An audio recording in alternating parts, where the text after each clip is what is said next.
L'idée d'appliquer les membranes fibres creuses d'ultrafiltration à l'eau, elle vient de François Fissinger.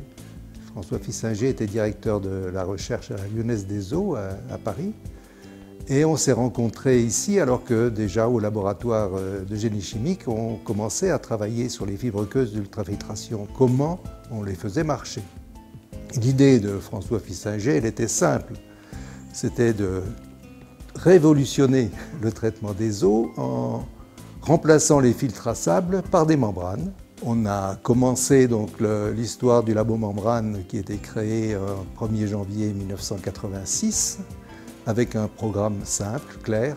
Il fallait en 3 ans réussir à mettre en route une usine de traitement d'eau utilisant les membranes que nous ferions. Et puis il fallait inventer le procédé qui marche 24 heures sur 24, 7 jours sur 7.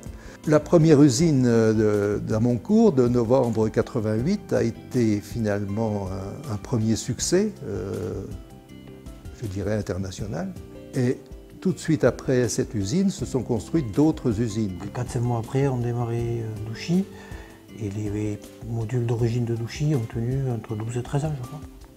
Donc les 5-6 premières usines, principalement démarrées en France, ont été faites sur des crédits recherche et en tant que chercheur, on a amélioré, on montait l'outil de production, etc.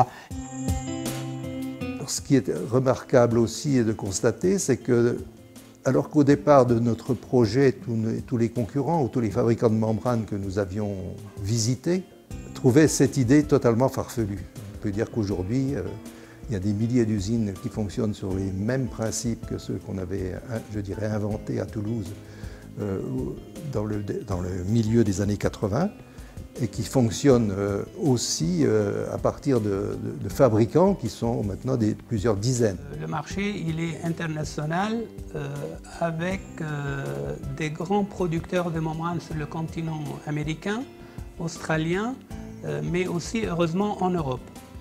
Et la chance que nous avons aujourd'hui, c'est qu'il y a encore de la place qui est occupée par 2 sociétés toulousaines. Cette technologie-là qui a été rendue possible au niveau des municipalités est en train de pénétrer beaucoup d'autres domaines d'activité, qu'ils soient résidentiels, industriels, petites collectivités, l'eau d'urgence. Il n'y a pas de meilleure technologie aujourd'hui pour faire très rapidement de l'eau d'urgence pour les ONG, les militaires, etc., que les membranes. En France et en Europe, il est nécessaire de continuer la recherche sur ces thèmes-là parce que même si on a des produits qui sont disponibles et qui répondent à des besoins en termes de qualité d'eau, il y a une démarche d'une part d'amélioration des procédés à faire pour répondre à des contraintes sociétales qui peuvent varier. Aujourd'hui, la contrainte énergétique devient très importante, donc il faut qu'on continue à travailler sur les aspects énergétiques. Au laboratoire de génie chimique, il y a maintenant une vingtaine de thésards qui ont des sujets de recherche qui concernent les membranes. Le thème membrane a été multiplié finalement par le succès de l'innovation. Je dis souvent que la recherche conduit souvent ou parfois à des innovations, mais réciproquement. L'innovation entraîne de nouvelles recherches. Et quand l'innovation est un succès commercial au départ, ces recherches s'amplifient et c'est ce qu'on constate aujourd'hui, non seulement à Toulouse, non seulement au laboratoire de génie chimique, mais aussi à l'INSA à côté et dans beaucoup de laboratoires en France et dans le monde.